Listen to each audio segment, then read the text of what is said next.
Weight loss challenge episode 3 பார்க்கலாமா? So எப்பவும் போல் இன்றைக்கி என்னோடய நாள் ஒர்க் அவுட்டில் ஸ்டார்ட் பண்ணணும்னு நினச்சா, ஆனால் என்னால் ஸ்டார்ட் பண்ண முடியல. கொஞ்சம் லேட்டாக தான் நான் வந்து ஒர்க் அவுட்டே பண்ணேன். ஒரு 11:30 அந்த மாதிரி இருக்கும்.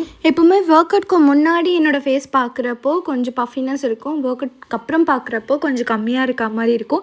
இன்றைக்கி என்னால் 40 மினிட்ஸ் மேலேயே நடக்க முடியல. ஒரு 45 மினிட்ஸ் நான் நடந்திருப்பேன்னு நினைக்கிறேன் அதிகபட்சம். அந்தளவுக்கு டயர்ட்னஸ் இருந்தது. இன்னொன்று தூக்கம் இல்லை.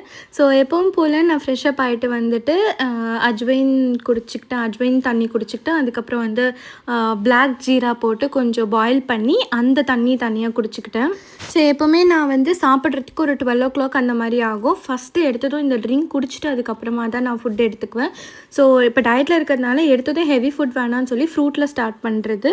ஸோ இப்போல்லாம் ஃப்ரூட்ஸ் இல்லைனா நட்ஸில் தான் நான் வந்து ஸ்டார்ட் பண்ணுவேன். பீரியட்ஸ் டைம்ன்றதுனால எனக்கு வந்து காலையிலேருந்தே ரொம்ப நேரமாக கிரேவிங்ஸ்லேயே இருந்துச்சு.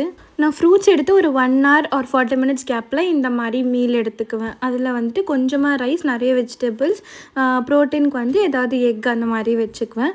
ஸோ ஸ்வீட் கிரேவிங்ஸ் இருந்ததுனால வீட்டில் செஞ்ச ட்ரை ஃப்ரூட்ஸ் லட்டு எடுத்துக்கிட்டேன். அதுக்கப்புறம் ஈவினிங்காக ஒரு 4 o'clock போல் ஒரு 5 இருக்கும்னு நினைக்கிறேன்.